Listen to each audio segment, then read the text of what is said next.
Bem-vindos, pessoal do Instagram também. Quem acompanha as minhas lives sabe que na primeira semana de todo mês eu trago o tema sobre sexualidade. E hoje eu vou falar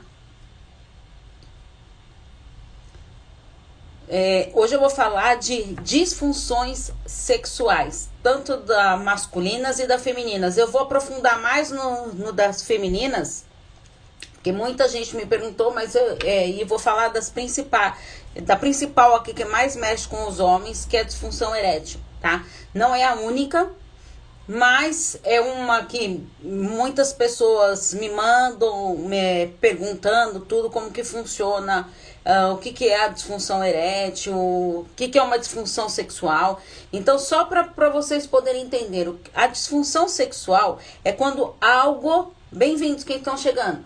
É quando algo não está funcionando dentro ali daquela normalidade, do que a gente espera como ser algo funcional. Então, por isso que tem esse nome disfunção, tá? Então, ele não está dentro da função que deveria ser adequada para essa situação. Certo? Então, a disfunção erétil, vamos então começar então pelo lado masculino, tá? A disfunção erétil, ela também é conhecida...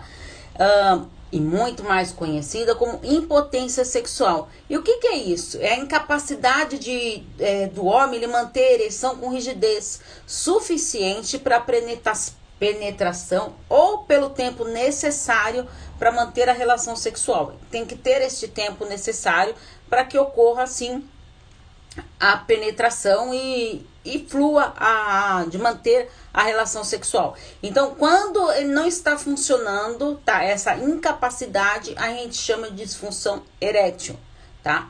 Ou conhecida como a impotência sexual. Existem várias causas que podem levar a ter uma disfunção erétil. As orgânicas e também temos as que afetam mais o lado psicológico. Eu vou citar aqui as orgânicas, tá? Para vocês entenderem que tanto o lado emocional como o lado físico podem afetar. Quando que chega para mim uma pessoa com uma disfunção sexual? A primeira coisa que eu peço, já passou pelo urologista, já passou pelo ginecologista, dependendo da situação lá, um endocrinologista. Então eu primeiro pergunto se a pessoa já passou por esses outros médicos, para aí sim a gente conseguir avaliar se consigo ou não estar resolvendo essa minha dificuldade sexual quando afeta o psicológico. Então, quando vem para mim, certo? Como terapeuta sexual e como psicóloga, é porque já foram eliminadas essas partes orgânicas e aí sim tem a ver com o lado emocional. É aí que eu vou tratar, porque quando é algo orgânico, quem vai tratar é um médico. Tá? E muitos pacientes vêm por indicação médica, porque passa lá no médico, o médico fala assim, olha, pode ter até alguma causa aqui orgânica, tudo, mas também tem muito esse viés psicológico. E aí eles encaminham para psicólogos, tá? Então, isso acontece com frequência. As causas orgânicas, elas são as circulatórias. Gente, não é para autodiagnóstico aqui. Ai, meu Deus do céu, eu tenho isso, tudo. Calma, tá? Então, as circulatórias é o quê? A falta de vascularização peniana, tá? Então, na corrente sanguínea mesmo. Neurológicas, dificuldade ou perda da comunicação dos neurônios. Isso aqui, tudo quem vai identificar é o médico, tá? Lesões ou doenças que interrompam a conexão entre o sistema nervoso e o pênis. Uso de medicamentos para o controle de pressão arterial, gastrite, obesidade, epilepsia, câncer e depressão. Isso tudo, todos esses tipos de medicamento podem sim prejudicar a ereção. Problemas hormonais com uma baixa testosterona ou um aumento da prolactina. Às vezes eu até peço, dependendo do nível ali da disfunção erétil, tudo, para passar por um médico, tudo, e olhar o nível de prolactina, né? Fazer exames, tudo, para ver o nível de prolactina, porque isso sim pode também estar aí causando aí essa disfunção sexual. A fibrose, que é a perda da elasticidade do pênis, álcool, fumo e uso de drogas que podem causar a diminuição da potência sexual. Cirurgias pélvicas radicais. Então essas são as orgânicas. E aí nós temos as psicogênicas, que aí entra, que eu falei para vocês, que o lado mais psicológico. Que o estresse, Paula do céu, o estresse pode causar uma disfunção erétil? Sim. Tá? Teve pacientes que já chegou para mim com disfunção erétil e a gente identificou que ele estava também com síndrome de burnout. Tá? A dificuldade no trabalho dele era tão grande, estava passando por tanto estresse lá no burnout, um esgotamento absurdo. Aí a gente foi trabalhando a questão da síndrome de burnout e a impotência sexual sumiu. Tá? Então foi sanada porque foi identificado outro viés, um gatilho. A síndrome de burnout ali disparava e aí respingava na sexualidade. Outro problema, conflitos conjugais. Às vezes o relacionamento não tá legal, tudo, e a pessoa acha que é algo com ela, mas às vezes é a relação. Então tem casais também que às vezes optam por fazer terapia de casal juntamente com a terapia sexual, mesmo quando a dificuldade é de um ou outro, tá? A terapia sexual, ela pode ser tanto individual quanto de casal. Se às vezes a dificuldade aqui, que nem eu tô falando do masculino, né? Então a dificuldade, vamos supor que é com o homem, que ele tá com uma disfunção erétil. O casal pode ir, por quê? Porque essa mulher também tá sofrendo de ver o sofrimento do parceiro. Percebem? Então isso tudo pode estar mexendo ali com aquele casal. Desvios sexuais, medo de falhar. Tá, algum medo de falhar, meu Deus, será que eu vou conseguir? Não vou conseguir. A tensão fica tão grande, gera uma ansiedade e aí sim, pode sim falhar. E a depressão, como eu falei para vocês, que quando a pessoa tá com depressão, geralmente ela vai tomar os antidepressivos, que é aí que também pode causar essa impotência. Então, nas causas orgânicas, como nas psicogênicas, é necessário um acompanhamento médico e psicológico, certo? Alguma dúvida até aqui? Posso seguindo? Tá. Então, outra coisa importante também, que eu quero, antes de passar pro lado para falar das mulheres, eu quero falar uma coisa, que eu escrevi um texto sobre o melhor amigo do homem, né? O homem, ele tem uma forte ligação com o pênis dele, certo? Ele tem, vocês podem ouvir homens que às vezes brincam entre eles lá, se você já escutou aí de relance tudo, falando do tamanho do pênis, tudo, de se vangloriar pelo tamanho, tudo. Por quê? Isso é como fosse o melhor amigo mesmo, mas isso não acontece agora, não está acontecendo agora. Isso é algo cultural, que acontece há muito tempo atrás, tá? Por isso que a gente escuta vários homens falando do tamanho, tudo. Porque o tamanho do falo, né, que é o tamanho do pênis, ele representa o quê? Força, poder, a virilidade e a capacidade reprodutiva.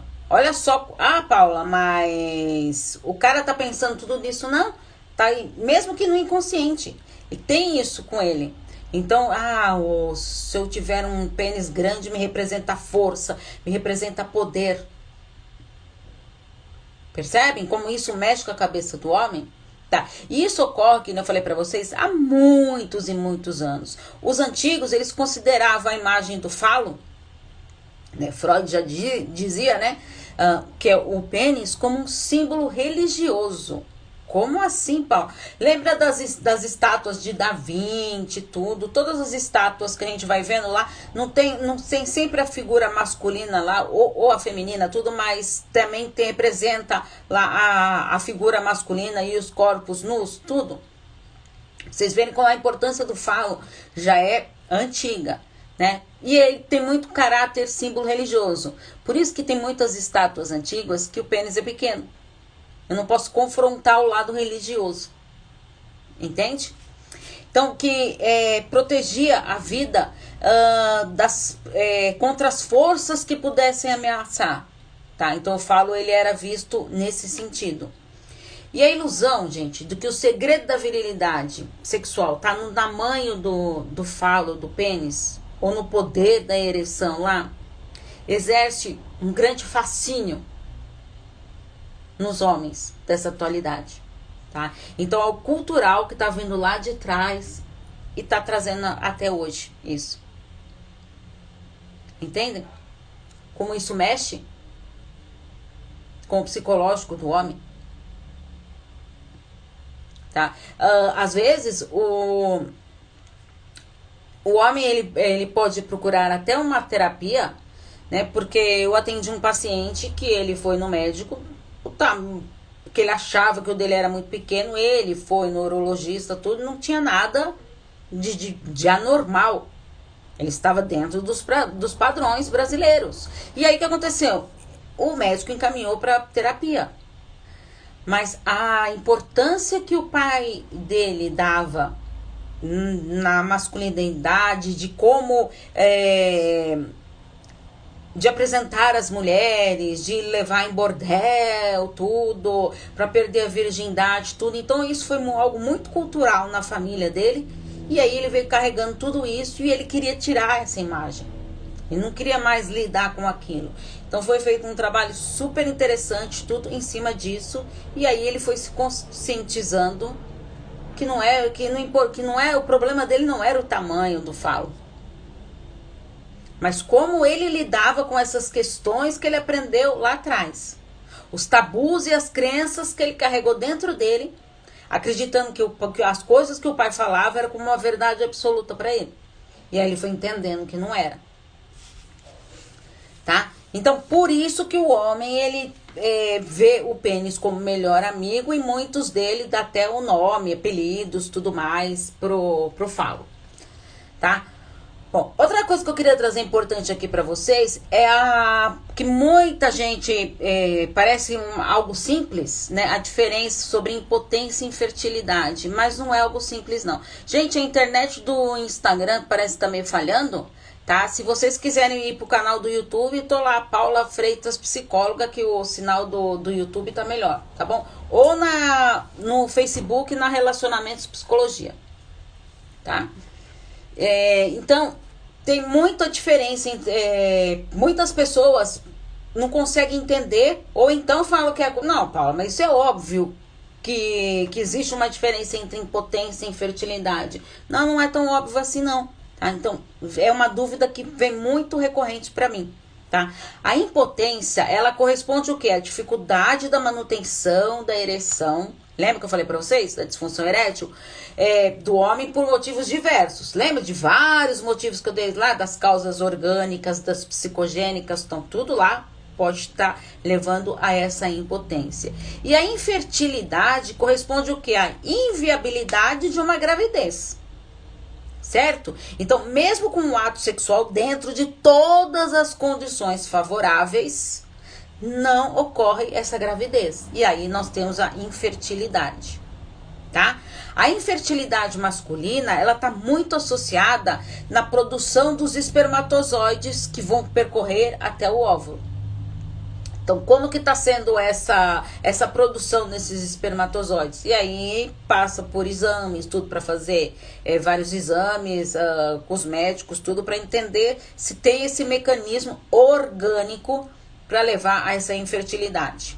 Por isso que é fundamental ter o acompanhamento médico. Tá passando por alguma disfunção sexual, a primeira coisa que você vai fazer é procurar um médico. Tá? Para você entender o que está ocorrendo com você. Porque o homem, gente, eu digo para passar no médico, tudo para você identificar e conseguir ver qual é o melhor caminho para um tratamento. Um homem fértil, ele pode se tornar erétil, né, devido a doenças ou problemas ocorridos durante toda a vida dele. Então ele pode desenvolver essa disfunção erétil a qualquer momento da vida dele, tá? Não é algo de idade, com tal idade que vai ter essa disfunção. O próprio envelhecimento do homem, ele vai provocando alterações na redução da produção dos espermatozoides e do esperma, tá? Geram o que, gente? Uma redução. Eu não falei que acaba, tá? Que lembrando que um único espermatozoide, ele tem essa mobilidade para fecundar um órgão. Ele vai lá conseguir um só, ele consegue fecundar o óvulo, certo?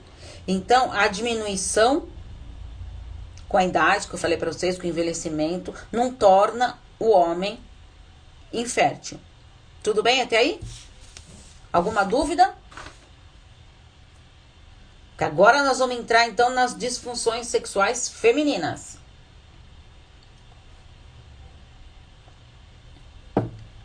Como eu falei para vocês, disfunção sexual. Alguma coisa ali que não está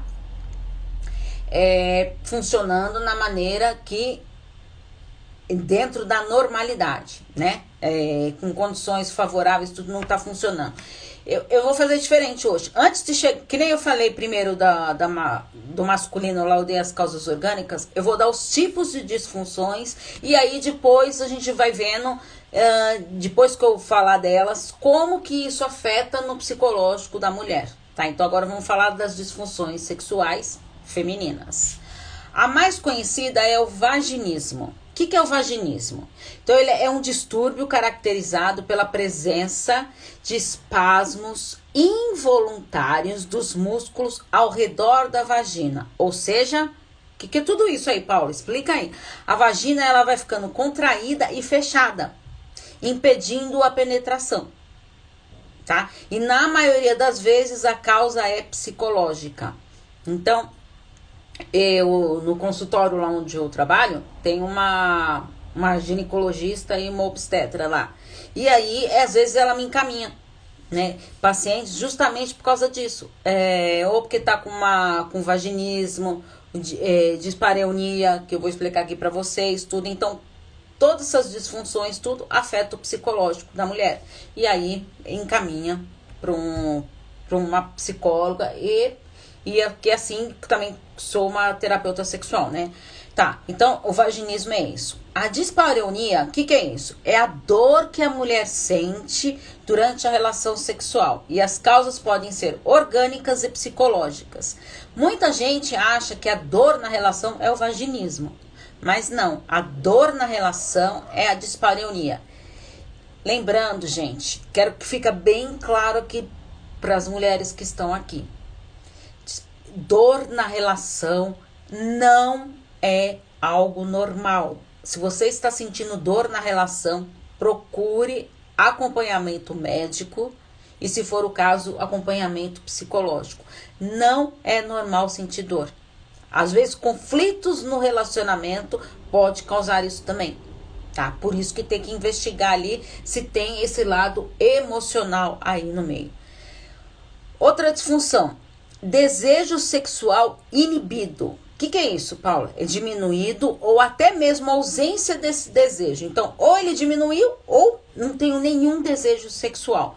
Que podem ser decorrência tanto de fatores físicos, por algum problema que você passou, algum problema orgânico, ou a causas psicológicas. Vocês viram aqui que a maioria das disfunções sexuais femininas tem o lado psicológico? Tá? Só para vocês entenderem. Aversão sexual. Oi, Paula, tem isso? Tem. A mulher, ela evita, uma aversão mesmo, tá? Ela evita o ato sexual. Ela tem uma repulsa, ela tem um nojo, medo disso. E algumas podem evitar por até, inclusive, toque, carícias, porque a aversão sexual ela é tão grande, tá? E aí, quando acontece em casos de aversão sexual, é importante o psicólogo estar atento ali, que muitas vezes acontece o quê? Essa pessoa já pode ter passado por algum abuso sexual, na infância, na adolescência. E tem casos, tá, que a pessoa, ela bloqueia, tem um bloqueio emocional e ela não lembra que foi abusada. Tá? Eu já tive caso assim, que durante a terapia, né, no processo terapêutico, a pessoa lembrou que tinha sido abusada pelo avô. Então é um processo Que você vai trabalhando lá no emocional e às vezes no acolhimento ali da terapia, tudo, de ter essa clareza, de poder conversar ali tudo e ver e entender aquilo, a pessoa ela consegue se abrir, né? De falar de como tá sentindo. E aí sim, muitas vezes vem na memória e acontece esse desbloqueio emocional. Então é importante a gente estar atento nisso, tá? Então quando acontece alguma aversão, temos que investigar muito bem o que está acontecendo. Transtorno de excitação. O que é isso? É conhecido o famoso da frigidez. A mulher ela tem dificuldade de se excitar e de lubrificação, impedindo o quê? O bom desempenho dela no sexo. Ah, ela é frígida, ela não quer tudo. Mas por quê? Ela tem essa dificuldade tanto de se excitar e aí dificulta, consequentemente, a lubrificação dela. Certo? E aí ela tem o chamado, né, conhecido como a frigidez. Então ela passa o quê? A evitar o sexo. Só que aí muitas vezes ela passa o quê? Ou a ignorar ou se afastar do parceiro. Lembra quando eu falei da aversão sexual, que às vezes a mulher era o quê? Ela recua e às vezes não quer nem toque, nem carícia. Aqui na frigidez também pode acontecer isso, tá? Da pessoa querer se isolar, né? Não querer contato físico com o parceiro, porque ela está incomodada com aquilo. E ela sabe que então, se eu for para uma relação sexual, o que pode vir a acontecer comigo? Posso sim não conseguir me excitar, a cobrança, né, absurda que as mulheres têm com essa necessidade de ter orgasmo. Lembrando, eu já falei isso em outras lives, mas acho importante repetir aqui, não é toda relação sexual que a pessoa tem orgasmo. Tá? Então a mulher ela tem que tomar cuidado, porque às vezes se culpa demais por não chegar no orgasmo, mas não. Tá? Porque a mulher pode ter prazer na relação sexual, mas não chegar no orgasmo. O que é o orgasmo, Paulo? É o clímax máximo lá, o ápice do meu clímax sexual, onde eu atinjo. Tá? Inclusive pode ter até mais de um orgasmo na relação sexual. Isso também pode acontecer. Ou como pode também não ter nenhum. Certo? A causa dessa frigidez aí podem ser tanto orgânicas também quanto psicológicas. Anorgasmia. Anorgasmia, gente, eu trouxe aqui que eu acho um ponto super importante, tá? Como eu falei do orgasmo aí. E é bom a gente entender que tem vários pontos super importantes da anorgasmia. O que quer dizer isso, Paulo? É quando a mulher, mesmo ela sendo estimulada, tá? Ela não atinge o orgasmo. Então ela não atinge. E aí o quê? Lado psicológico. Cobrança total, certo? E geralmente a anorgasmia, na maioria das vezes, são causas psicológicas. E aí vem a culpa, vem o arrependimento, droga, por que eu fui... Não sei nem porque eu fui começar o sexo, se eu sabia que podia dar nisso. Então tem muitas cobranças psicológicas que ela mesma faz com ela mesma, tá? Essa anorgasmia, ela pode ser primária. O que quer dizer isso, Paulo? Não tem orgasmo nem na relação sexual e nem na masturbação. Por quê? Às vezes a pessoa ela pode não ter orgasmo somente na hora da penetração, tá? Mas ela pode ter com a estimulação, ou clitoriana ou não, qualquer estimulação, ela pode ter um orgasmo. Tá? Então pode ter. Então a primária é quando não atinge nem na relação sexual e nem também na masturbação. Essa é a primária. A secundária é aquela mulher que já teve orgasmo, mas que parou de ter. Se ela já teve orgasmo e parou de ter, boa noite, querida. Por que será então que aconteceu isso? Então tem que investigar, certo? Tá, antes eu tinha orgasmo, mas parei de ter. Será que é a dificuldade com o meu parceiro que eu tô tendo? Ou não? Será que comigo? Será que tô passando problema no trabalho? Será que algum problema emocional? Será que eu tô com ciúmes do meu parceiro? Será que eu tenho medo de ser traída? Será que eu tenho medo de ser abandonada? Rejeitada? Percebem? Quantas coisas que pode levar a isso? E também tem uma anorgasmia absoluta.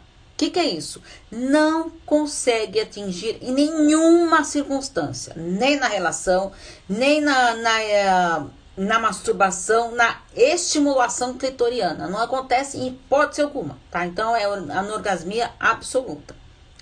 E temos a outra, que também acontece muito, tá?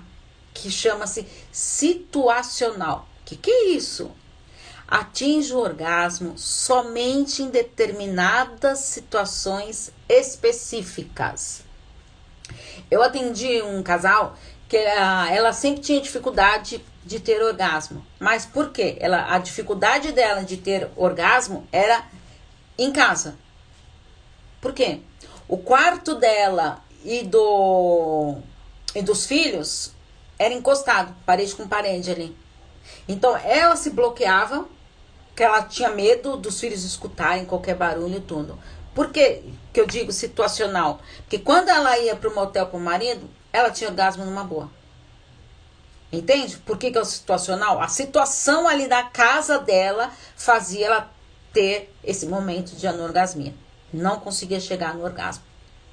Mas quando saía dessa situação, ela conseguia. Tá? Também tem casos de que a pessoa, o relacionamento não tá bom, nada, ali não consegue ter orgasmo ali com aquele parceiro.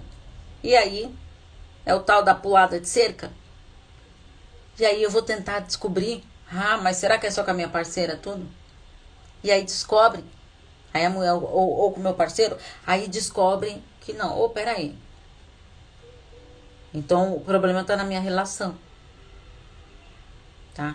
Isso também acontece muito quando tem relacionamento aberto. Tá? Mas daí é importante identificar, porque quem acha que não, tá cada vez mais comum essa condição, esse contrato de relacionamento aberto. E aí vai observando, e é importante trazer para a terapia de casal ou a sexual, quando que ocorre isso? O que está por trás disso? Então, a anorgasmia é um ponto super importante de ser trabalhado e investigado. Outra disfunção é a disfunção sexual por condição médica, que são doenças, tá, que afetam a vida sexual, como diabetes, a depressão, podem afetar a vida sexual da mulher. E a última disfunção que eu trouxe para vocês é a disfunção sexual por substância. A vida sexual, ela é afetada em decorrência ou de medicamentos ou de drogas. Lembra que eu falei que no caso dos homens lá também poderia ocorrer isso? Aqui no caso das mulheres também tem isso. Para todos esses tipos de disfunção, gente, tem que procurar ajuda médica, tá? E vocês viram que a psicológica também é fundamental, porque a maioria delas tem causas psicológicas. E aí eu tenho que investigar e trabalhar isso.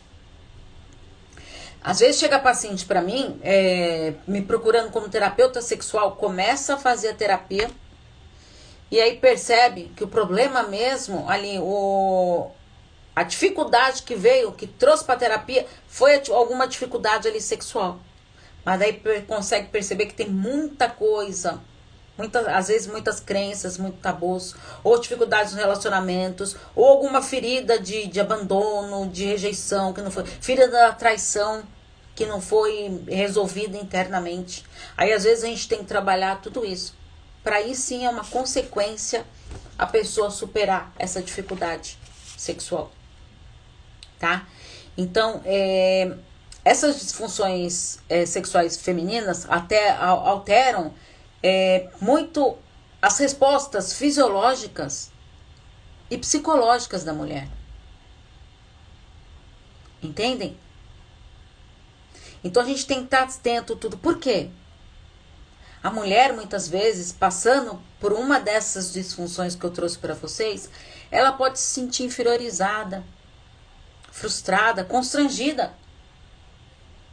Muitas vezes envergonhada. E aí, se eu tô constrangida, se eu tô envergonhada, eu vou evitar. Eu vou evitar meu parceiro. Eu não quero que ele perceba. E aí o quê? Relacionamento vai virando um caos. Por isso que tem que ser tratado. Tem que ser investigado o que está acontecendo. Tá, e o que pode... outra coisa super importante também, que é essa falta de desejo, né? O que pode contribuir para essa falta de desejo feminino? Não só feminino, tá? No masculino também. Tem um desses pontos aqui que é importante. Então, tanto no masculino como no feminino. Primeiro, a educação que foi recebida pelos pais.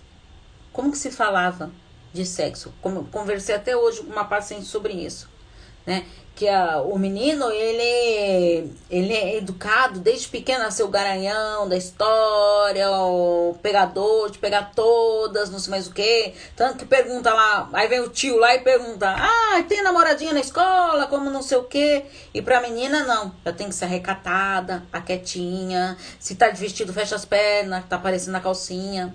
Isso é a educação que a gente foi recebendo. E aí você vai vendo como que pro menino o sexo, a sexualidade que ele vai aprendendo lá é pra ele se vangloriar. E a menina não. Ela tem que ser recatada. Por isso que às vezes a anorgasmia a gente consegue identificar por alguma coisa lá desses tabus que eu carrego dentro de mim. Percebem? Como isso faz toda a diferença? Eu digo pais, mas pode ser os cuidadores, tá? A falta de diálogo sexual com o parceiro. Às vezes o casal vem pra terapia porque não sabem falar sobre sexo. Conversam sobre tudo. Não, a gente tem um relacionamento ótimo, mas não fala sobre sexo. Tem vergonha. E aí, então, eu tenho que ensinar a conversar sobre isso. Não tem que ter pudor. Tem que falar do que gosta, do que não gosta, das suas vontades, dos seus desejos, das suas fantasias. O que te motiva? Outro ponto que sempre mexe muito também é uma baixa autoestima. Ela influencia diretamente na sexualidade.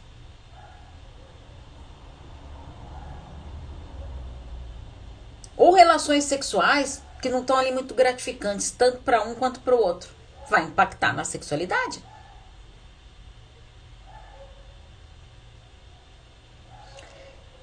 Eu sempre falo para vocês nos temas da sexualidade. A sexualidade, gente, não é o ato sexual só em si. É todo o contexto. É o bom dia que você recebe torto. Ali, logo quando você acordou do seu parceiro ou da sua parceira, aquilo ali vai ficar aqui dentro de você, ruminando o dia inteiro.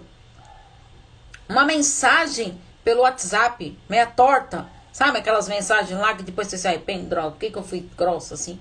Porque às vezes você tá na correria lá, você responde qualquer coisa. O outro lá não sabe o que tá acontecendo. E aí vem aquelas imaginações absurdas, né? Ah, meu Deus. O que será? Por que será que foi falar sobre isso? Ah, meu mentor maravilhoso! Entende? Então, o casal tem que aprender a falar sobre a sexualidade. O diálogo sexual é fundamental. Sem pudor, sem vergonha. Proponha isso. Se não tá conseguindo aí, faça que nem eu falei pra vocês, que tem muito casal. Ai, mestre, muito obrigada. Eu já falei pra vocês, tem muitos casais que vêm pra terapia de casal porque não conseguem conversar sobre sexo. E aí vem pra terapia pra poder falar. E faz parte. É maravilhoso isso. Então tem que entender. A dificuldade, a falta de desejo lá, impacta onde também? Na autoimagem. Lembra que eu falei da autoestima? Mas a autoimagem também. Como que você tá com você? Você se olha no espelho lá, você curte isso, você gosta? Impacta tudo na vida. Da mulher, do homem. A gente tem que aprender a lidar com isso. A pouca aceitação do corpo. Ou então do envelhecimento. Ai, tô envelhecendo, ai, não sei o quê. Tem que trabalhar esse lado emocional, esse lado psicológico. As causas orgânicas, elas estão aí. Tem que ser investigada com o médico, tudo, que nem eu falei pra vocês. mas as causas psicológicas precisam ser tratadas. Às vezes a gente está arrastando algo lá de trás e que não consegue. Certo? Gente, isso era o recado de hoje. Se ficou alguma dúvida, se vocês têm dúvidas ou perguntas que vocês querem, tá? Na bio do Instagram e também no canal do YouTube, na descrição lá, tem um link do grupo lá do WhatsApp para quem quiser participar. O grupo só fica aberto de segunda e de quarta-feira, somente para trocas e dúvidas sobre relacionamentos, psicologia, tem a parte da sexualidade também. Então, de acordo com o tema da semana lá, e as pessoas vão me trazendo as dúvidas para eu responder aqui na live, tá bom? Então, quem quiser participar do grupo, fica à vontade, será muito bem-vindo. Muito obrigado pela participação de vocês, né? Pelas pessoas presentes aqui no Facebook, no Relacionamento Psicologia, muito obrigado. No YouTube, Paula Freitas Psicóloga. Também aqui no Instagram, no Paula Freitas Psicóloga. E um beijo mega especial pro pessoal do podcast, que tá me mandando um feedback super legal lá no Relacionamentos Psicologia, tá bom? Um grande beijo para vocês e até quinta-feira que vem, às 19 horas, encontro marcado comigo. Tchau, tchau!